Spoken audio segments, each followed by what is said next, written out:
Hi everyone, welcome to episode 2 of Meet the Founder. My name is Meshak Masibo and I'm your host for this talk show. So the goal of Meet the Founder is to offer a platform where you get to learn from the experiences of founders and entrepreneurs in the tech space in Kenya and beyond. So for today's episode, I'm very happy and excited to introduce my guest, Kevin, who runs a company called UVU Drones, who it basically offers a number of services, but the core one is hardware as a service, particularly in the drones demographic. So I'll give him a chance to introduce himself. I know him as a client in a number of things, and just that's the best the point of our interaction. But he'll share a bit more. So maybe you can just share about yourself, what you do, maybe in brief. I think I've said one of your names, so all the names you'd like to be known by, what you do, and it's your passion and your passion area. Just briefly, then we'll go to think more of those questions. Yeah. Thank you, Meshak. Thank you for having me. My name is Kevin Irungu. I am a software developer. I am a certified STEM instructor, and I am obsessed about robotics, and that is why I have the title Robotics Hardware Engineer. Thanks. Amazing. Okay. So just to break down that introduction to, I think, the audience, who is a robotics hardware engineer and what does that look like on an 8 to 5 basis? How does it look like? Yeah. A robotics hardware engineer is someone who understands a robot in three aspects. It's like a human. The first aspect is the hardware. It's like your skeleton or your skin. And then the second aspect is software. Software is like blood. It's what interacts with other parts of the robot. And then the third aspect is the motion itself. So you have the body, you have the blood flowing. Now the third aspect is just to make it move. So all that coordination, a robotics hardware engineer needs to understand that aspect of how to work with electronics, how to work with tools to make the hardware, and also how to make it move, meaning software. So all those three are interconnected, and that is what makes a robotics hardware engineer. Okay. Amazing. Just to focus on that element. So it's something you're clearly speaking from a point of passion. So I think on a more personal note, where did that passion come from? Is it a Terminator movie you watched, or what's the root of that passion for you as an individual? Yeah. An 8-year-old back in Isili who first watched RoboCop. So RoboCop was my first introduction to robots. Couldn't imagine this human being who is in a suit, had this superhuman-like abilities to save the world. So I needed to understand what he was wearing. So from that, and my dad buying his first laptop when I was 9, that was what created this spark for knowledge. I needed to understand what this person called RoboCop was wearing. So the first aspect or an example of a robot was when my dad bought his first laptop. The first thing I did to it was disassemble it. I disassembled it. First try of trying to turn it on after reassembling it didn't work. My mom told me by the time my dad arrives at home, I'd have to have fixed the laptop. So my first instance of working with electronics with no prior knowledge, with no YouTube, was when I was 9, trying to reassemble my father's laptop back before he got to the house. And once I remember in the evening, just finishing up the last screw, pressing power, and the laptop came to be alive or just powered on. I think that was when the spark was lit, and from there, the rest is history. I don't think I've ever gone a day without thinking about robotics. I don't think so. Yeah, so from 9 up till now. So you basically rebuilt your first robot at 9 years. Yeah. But also, what I'm understanding is also you have a lot of knowledge around just robotics and all that. How did you acquire that knowledge, and what have you learned along the way in terms of what kind of knowledge basis have you used to be able to know what you know? First was to identify what I don't know. So you see, at a young age, all I knew is the thing that is close to robotics is either mechanics, so cars, or machine electronics, meaning laptops or computers. So I either needed to spend a lot of time in cars or computers. My dad, I grew up as my dad was a driver, so I spent a lot of time in cars, so I would see a lot of mechanical parts moving. And then the second part, just to identify or to know computers, I needed to spend a lot of time in the computer lab. So we moved from a public school that did not have computers, and I was fortunate enough to move to a private school where they had computer lab. So all the way from class 5 to class 8, spent all my break times. I'm in the computer lab. And then when I moved to high school, spent all my free time in the computer lab as well. As interest grew by, I started learning how to code because I knew as a robotics hardware engineer, I needed to understand the language of robots, and the language of robots is programming. So I started learning programming at high school. I didn't do it as an exam at KCSE, but I continued that interest when I joined campus. So through campus, I solidified my knowledge and skills for software engineering, and I was fortunate enough to further those skills to Moringa School.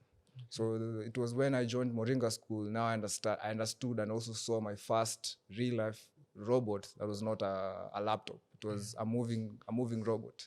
So from there now I understood, okay, now I can code something to move or come alive.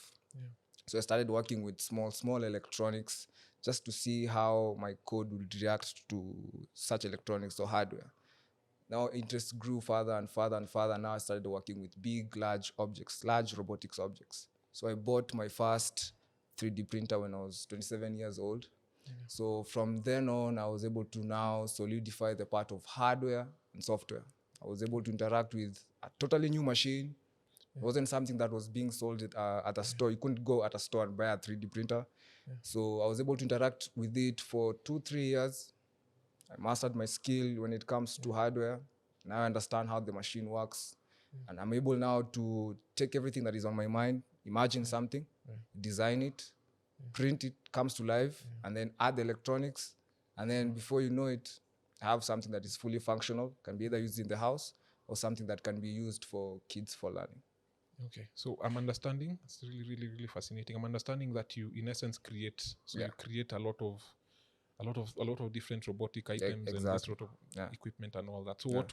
Let's say if you tell us like your 3 most impressive inventions in your own perspective, the 3 things that you actually built and you felt, okay, this is something I've actually built and I want the whole world to see it. Like what would you say are the 3 things you built that most impressed you as a person?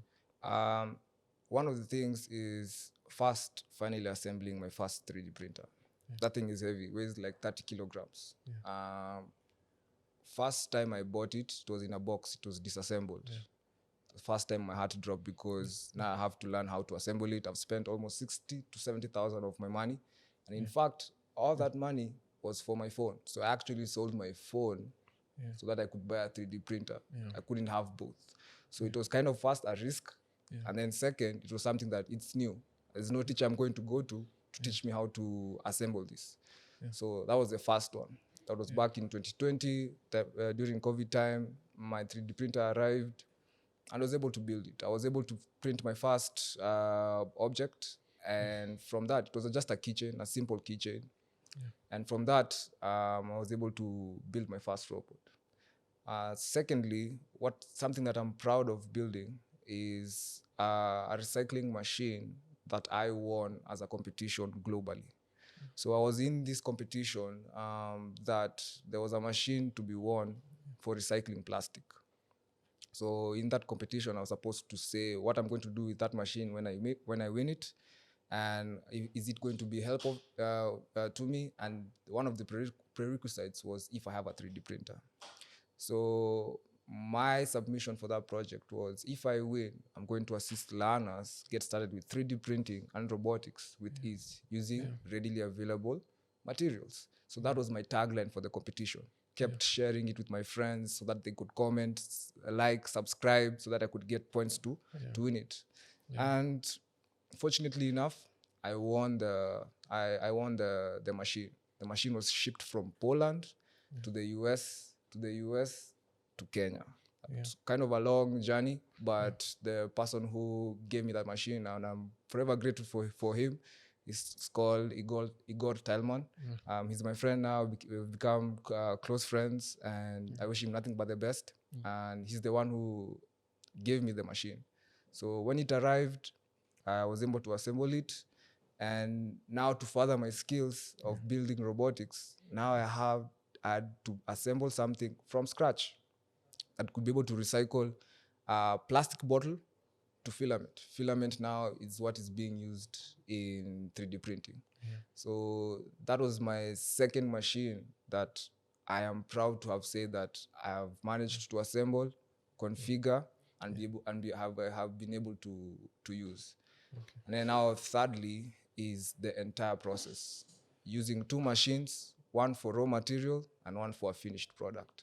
So just sitting down in my house, in my own bedroom apartment, and seeing two machines, one being used to create something that I need to use for something else, has been mind-blowing to me, because those are things that you see in industries. So for me, biggest robots or biggest equipment that I've ever used that are impactful and have sparked more interest in me when it comes to robotics is for the mere fact that I did something scary. Scary meaning buy something that's not readily available in Kenya, comes to Kenya, I assemble it, my 3D printer. And second, buying a companion or a complement robotics equipment to assist me in generating raw materials. Raw materials are expensive, Meshach. Meshach, raw materials cost between 3,500. So filament costs 3,500 for 1 kilogram spool. So you can imagine me having to purchase every other time filament to be used for 3D printer. So me generating my own or making my own has allowed me to save a lot, but I'm proud of those two machines. Those are the two machines that I can say I'm proud of having. That's really insightful, and it's really amazing work that you're doing. So I think I just drill down a bit to that. So there's what you're doing, you're connecting it to STEM, to the aspect that you want more people to be able to access robotics. And that's I think also that's where we connected first. You wanted a way to be able to bring STEM closer to the average person who has an interest in robotics, despite their socioeconomic status. So you're trying to bring robots closer to the average person. Because you're also trying to, because it's you, according to your own experience, it's a means by which someone can find their passion, can also earn an income from it. So how can you tell us a bit about how you are, what you're doing for STEM, and how, and also I think around that whole concept, how can someone help you with what you're building? What do you need something from someone, and how can someone help you further that dream that you have? I'll give you two aspects of it when it comes to impact. One is for a learner who is in school, and one is for someone who is outside and who can make money out of it. So I'll begin with the first one. For STEM, just solely robotics and recycling. See, there is the number one reason being, the reason as to why I chose to recycle is because filament is expensive. So what are the best ways a learner can start learning robotics and 3D printing cheaply? So they need a 3D printer and they need something to make raw materials. So for me, it was, I'll help a learner know how to 3D print. I'll help a learner know how to recycle to generate his or her own filament. And then thirdly, I'll go through computer-aided design just for him to get the skills on how to transform a model from his mind, to put it on a design, send that design to a 3D printer, and then that design is printed. So those 3 steps. You're able to 3D print, you understand what a 3D printer is, you're able to assemble it, disassemble it. Second one is able to be able to recycle. Thirdly is using CAD, computer-aided design. You're able to design your model, send it to a computer, it generates a design for the 3D printer. You send that file to the 3D printer, and that is, you're able to create a design that you want for class. For example, you can 3D print all your chemistry, biology, for example, biology models, your brain, your lungs, anything that is anatomy related, you can print with the 3D printer. So just giving a learner that process of, if I want to make something out of nothing, you can use what you have. That is what I want. That was something that was really, really pushing me, because that's what I needed when I was young. I wanted someone to teach me how to build things, how to think, how to use my hands. And as you can see in this generation, most of the people are scared to use their hands. Either people are relying solely on software and leaving a lot on hardware for other people. So that is what I needed to instill in learners, being a tinkerer, being a creative person, being someone who can prototype from ideation, mind, to creation and actualization, using things that you haven't bought. but something that you've used as locally available materials. Now moving to the second person who is at home, you're saying, hey, Kevin, I need you to teach me 3D printing. And the biggest question is, what do I do after I've learned how to 3D print? Art at the moment is using 3D printers for art. So you can make a lot of art using 3D printers. Some minimum manufacturing can be done with 3D printers. For example, soap casts and also candle casts. So if you need to make a candle and you see candle is just wax.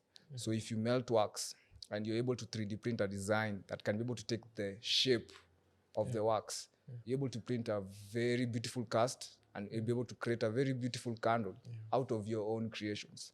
So someone who sells soap, you can become the next, I don't want to use the name of the company, but you can be able to brand your own soap using a 3D printer. You can be able to brand your own candles the same way manufacturers who are like top level manufacturers, the same way they do that. You can be able to do that at your own place. So those two areas, learning, complementing what you do in physics, science, technology, and in mathematics in school, and also here outside in the economy, how can you make money? Creating some of the things that you can use and sell to the public. So just a bit on the creation aspect. So you mentioned the aspect that there are people you're currently teaching. So is it, how are you teaching them? Is it a school? Is it a virtual? How are you teaching the people you're teaching? Well, thank you for that question. At the moment, everyone just comes to my house. I haven't gotten a place where I can move the equipment to a place where the rest of people can come to me. Most of the people just come to my place. I was able to train my niece. She does stuff at a place called Gearbox.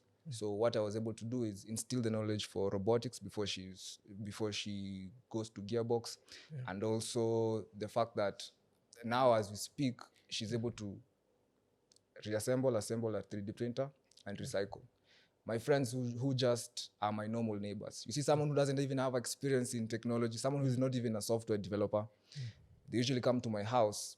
Those are the people who, first question they ask, I'll say it in Kiswahili, hii ni nini? What does this do? Those are the questions that you usually get when you come to my house. My house is half hardware, half sitting space. So when you come, when you sit, the one thing the number of things that you see are just robotics related, and some things that people have never seen. So out of that curiosity of my friends who have no background in software engineering, ask so many questions when it comes to STEM and robotics. So using that, I was able to train them, my neighbors and people who pass by, to do recycling. So I have 4 friends who usually stop by my house. So all of them are able to now recycle plastic. They're able to use a 3D printer with no background whatsoever about 3D printing or robotics. They're able to take a bottle from scratch, make it to filament, and 3D print at the same time. And so that's kind of what I've been doing at the moment. Just trying to pilot or see what kind of feedback I'm going to get, and how I've started is using my close friends and family. Okay. Amazing. So how I'm understanding what you're sharing as well, it's something you're doing, like you're working with what you have to try and make the change that you're trying to achieve. Exactly. So, but it seems like there's still a lot of room for like growth. Exactly. And like growth from beyond you just doing it in your house and teaching people how to use 3D printers and robotics and all that, beyond it being something you're doing in your house. Is there a place where, if you're given more capacity to be able to do it on a wider scale, to be able to bring this knowledge on robotics and STEM to a wider audience, is it something you've thought about? Is it something you want to do? And what kind of support can maybe someone listening offer to enable you to be able to do that, to bring all of this STEM closer to the common person? I think I'll tie to the fact that even in Africa, I think our huge perspectives, we import a lot in terms of robotics. We rarely develop. So we import from other countries. We see what is being done elsewhere, maybe from Asian countries and all that. But you're trying to create it here. So just seeing that you're trying to create it here and give it a Kenyan feel and all that. So just what kind of support do you need, and how far do you think or what is your vision for it, like in the long term? My goal is to have a STEM school that can assist people who are learning to get started with 3D printing and robotics, and people who want to start business, who have learned 3D printing and robotics to be able to start businesses in a Kenyan African context using 3D printing and robotics. So using those two things, I think the biggest assistance I can get when it comes to me being able to do capacity building. Capacity building meaning train. So train more Kevins. So train more people like me who can be able to recycle and 3D printing. So I would really need assistance when it comes to financing and funding, just to be able to capacity build. So I become a master trainer and be able to train other people on how to do these skills. Secondly, is space. So my goal is not to have the hardware in my house for a long time. My goal and dream is to have a STEM school, a place where all these two personas, someone who is in the public and someone who is in school, can come to a place, pay for a course, and they're able to be taken through both beginner, intermediate, and expert levels when it comes to 3D printing and robotics. And during that time, they're able to build something that they can sell or earn income. So, or even get jobs or be able to export jobs. As you can see right now, when it comes to STEM, the T in STEM usually tied to software engineering. Kenya has been able to export a lot of software engineers. So the next aspect of STEM is be able to export even people who understand robots or can be able to build robots or are conversant with hardware aspects of robotics. Can be able to ship that, or even if companies come here in Kenya that are able to set up either robotics companies or deal in industries that involve a lot of automation. People can get hired because they are conversant with these machines. So having a space where Kenyans can see these machines. We've built a CNC machine. A CNC machine is something that cuts both metal and wood. Carpenters rarely use that. So coming to a place where a carpenter can learn robotics to do carpentry is something that I want to do. Or someone who does metalwork. Someone who has done metalwork in high school. Someone who has done metalwork in the polytechnic school. So how do you up their skills in a place where they're able to use fourth industrial revolution machinery to create products they usually create? So just you allow me to just interrupt a bit. You've also mentioned, I think, just as you answer that, you mentioned something that the first person you taught was your niece. I think there's this whole conception of STEM as and also you just mentioned the neighbors you taught and all the people you met. Even as you talk about what you're doing, it feels like you're also trying to make STEM accessible to people of diverse genders, both men and women, be able to learn about STEM and all that. So just to tie in, is it unique? Because ideally, is it something that is uniquely what you're also trying to do to also make it accessible to people of both genders, so that everyone can, aside from the traditional view that robotics is for men, and so that so is it also something you're trying to? Yes. The first person I taught was my niece, and she went to Moringa School as well. She was able to learn software engineering as well. And as of now, I joined Moringa School when I was a bit older. I was about 22 years old. My niece joined Moringa School when she was 18. So that whole period of I'm going to go to campus, she skipped that. So she went to Moringa School. I was able to teach her robotics, and as we speak, she's actively teaching in Gearbox. So teaching someone robotics and then them finally teaching someone else about it is something that makes me wake up in the morning, because I think when it comes to having an impactful kind of process of learning, creating, and then vice versa, the person who has learned to teach someone else. I think when it comes to capacity building, as time goes by, more and more people are going to get started with robotics and 3D printing with the relation of, or with the removal of you being a man or a woman, or that gender biased kind of level. So removing the gender bias. That's really, really, really amazing. So I think I'd also, beyond now the more intellectual bit, just we also want to talk a bit about hardware as a service. So primarily, even how I understand your business is primarily hardware as a service. So you run drones, so you offer drones to different people. You've assured me you don't offer it to the military, so it's no one is getting killed, but you offer it to people commercially. So it's hardware as a service. So how do you in terms we talk about hardware as a service, what exactly is that? I think people have this understanding of software as a service and some products, different things as a service, but hardware as a service, how is that a business? Well, hardware as a service is, you see, some of the things that you will create, sometimes it's more beneficial for the business to hire equipment rather than essentially buy the entire equipment. So as starters, hardware as a service allows businesses get plugged into the latest technology with ease and cheaper. So as you said, a drone. Before you buy an industrial drone, you'll need a lot of licenses. You need a lot of money just for maintenance.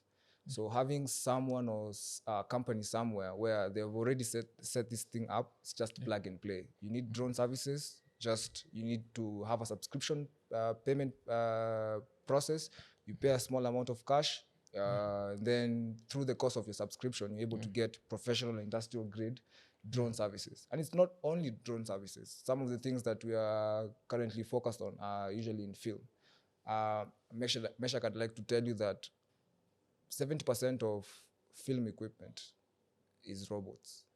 Most of the equipment that the film industry uses are just robots. So hooking up a camera to a moving robot to get a moving shot, that's the work of a robot. So having such equipment, and I'm actively working on now using, you see, you've been using a lot of plastic. So working on moving to using metal. So I hope to get to a place where I'll be able to finish prototyping all this equipment that is of hardware related, and people who are in film, people who do production, will be able to come to a space where they're able to use robots for production. So you'll see them. Some of these things are usually used in Hollywood. I'll give you some of the examples. For example, football matches. Football matches are shot with 80% robots. Athletics, 80% robots. You don't have a cameraman running with a 100-meter racing guru like Usain Bolt. You usually have a robot attached to a rail somewhere, carrying a camera, racing speeds with a sprinter. If it's football, you have what we call a cable car. It's usually tied to the top part of a stadium with a rail carrying a camera, so that it can be able to give you top-down shots. So most of the things that you see a camera moving or a shot in these days are usually just robots. So having a space where you need to use these services, plug and play. You don't have to build it yourself. You can just, there's a place where you can come, hire that equipment, and go use it professionally. So that is what I'm currently pushing for as UVU drones. And as I'm doing that, I'll be able to, I don't want to say I'll have mastered robotics hardware engineering, but I'll be at a place where even teaching young kids, both beginner level, intermediate level, or expert level kind of teaching, that will be possible because I'll move from teaching primary, high school kids, to even tertiary institutions. So that's my goal. Amazing. So I'll talk a bit about our interaction. I think we met at a point when you needed some help with certain legal aspects. So I'd want to talk about you as an entrepreneur, as a person, let's say in technology. Do you see the importance of, let's say, having legal support in your journey? Do you think that a lawyer is beneficial? Do you think that they add value to or rather help you try to get to where you want? Very, very important, because the person who understood the business was you. So I needed to understand what type of business I needed to register it as. I needed to understand what are the cost implications that I did not know. And I don't think you usually say a jack of all trades is a master of none. So even me as an entrepreneur starting out, there was that option of now go learn the legal way of registering a business. That would have taken me a lot of time. I would have made a lot of mistakes, and some of those mistakes would have been irreversible. So having you as someone who could advise me, take me through the process of registering a business, and how to add my co-founders, and how to have the necessary documents to have my business legally processed, was something that was very, very important. I don't think I would have gotten to this place such a short time if it wasn't for you. So just for the mere fact of having someone close to me legally, holding my hand, taking me through the processes. This is what you write. This is what you don't say. This is what you post. This is how you carry yourself legally when it comes to you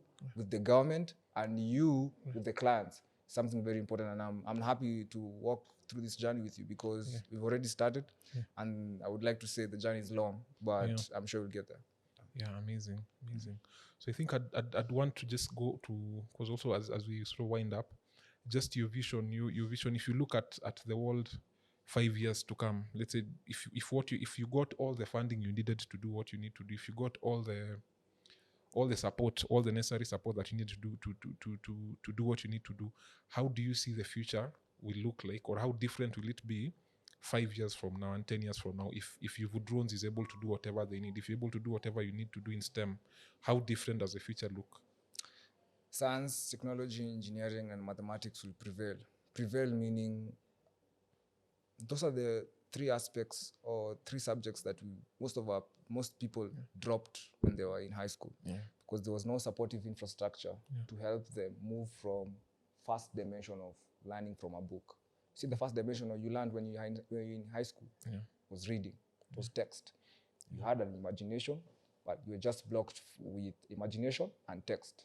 So in the next 5 years, I'll be able to take a learner from reading, imagination, CAD design to implementation with 3D printing and robotics. That's kind of the world that I'd want, where people are able to prototype rapidly. And when it comes to the company and helping in film and production, I would want to get to a place where people can use Hollywood standard equipment to shoot or do production using robotics. These are the things that filmmakers and creators are either spend a lot of money or are usually discouraged because of the amount of money they need to spend or put in just to buy such equipment. So the next 5 years, I want to help learners not be scared about robotics, but to be fully confident about making mistakes and building something from scratch. And for people also who are outwards in the world to be able to use robotics within their processes. So if you think about robots in an African context, that sentence is usually short because of what's the supporting infrastructure, because it's an infrastructure kind of thing. Yes, you want us to use robotics. Who's building them? Who's building them? Who's using them? So we will use when you build. So how do we buy? It's expensive. So we need to build. So who will teach us to build? So I'd like to be that kind of person who introduces someone to these machines and they're able to use them in an African context. I think my other question, it's a less serious one. I just wanted to find out, will the robots take over? I think if anyone has ever watched Terminator and Skynet and all that, so will the robots, in your view, like there's this paranoia that a lot of people have in terms of, if we empower too much of robotics, they'll take over and all the world will be owned by robots. So will... Okay. You'll cut that bit. Okay. So I think there's that idea. My first interaction with robots was Terminator, Sarah Connor. The whole concept of we're going to get into a robotic future where robots take over, and there's all this fear around artificial intelligence and so many things. So if when you're coming to that point of these paranoias that people have, let's say not the most, but anyone, even if it's someone in the village and they're paranoid. So will the robots take over? Should we be afraid that our jobs, our existence is hanging on the line?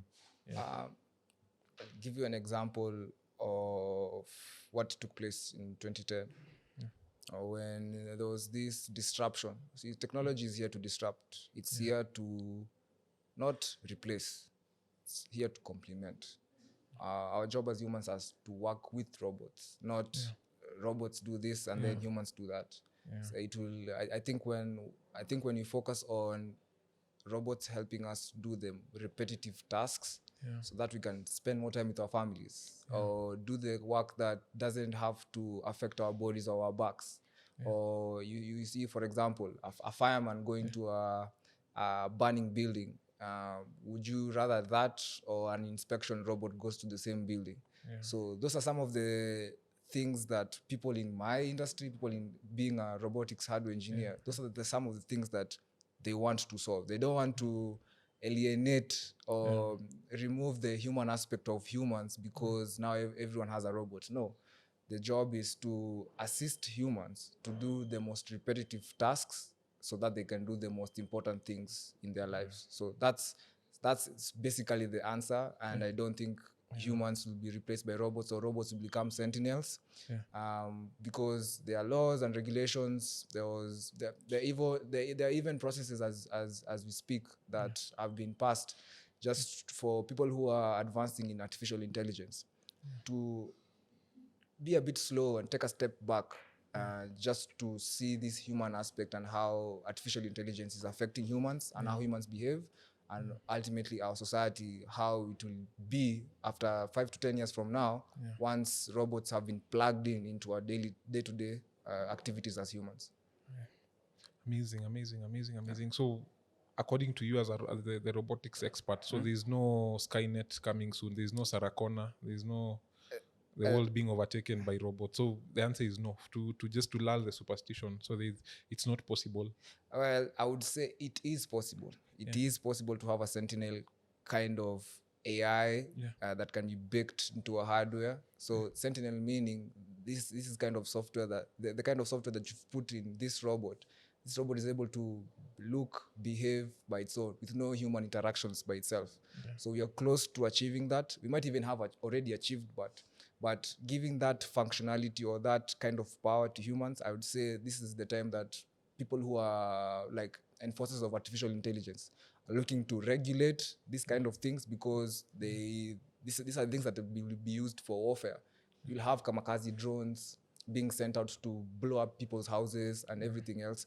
So that kind of regulations is what currently is being worked on, so that it just has that, there's that barrier of we can't go to the other side. You see that side that you're saying? Those are some of the measures that are being taken just to make sure that people don't, or robots don't go to the other side and think for themselves. Yeah, okay, amazing. I think that is a really good place to really conclude the conversation. It was really nice to get to interact and to just get to learn. I think I've also learned a lot about robotics and about hardware as a service and all that. I think what may be something for everyone to take home if someone is sort of listening is the whole concept of robots are not the enemy. They're here to help us partner with the rest. They're here to help us partner and to sort of ease our burden in terms of some of those things that we don't need to do, so that we can spend more time in the things that we need to do. And that STEM is something that we need to focus on. You need to invest in, to think about and see how do we not just import robotics and import robots and everything about that. How do we develop it in our own? How do we recycle whatever we have to create a different future for ourselves, based on technology and all that. So so I think thank you for coming. That will be the close of this episode. My name is Meshak. I'm the host. So I run a law firm that specializes in offering legal services to people in technology. It's called Masibo Law, and that's the banner under which this sort of program, this talk show is all about. So we have founders every single month come and talk about their different experiences. So until next time, until we get to meet the next founder, I think see you, goodbye, good evening, and good night.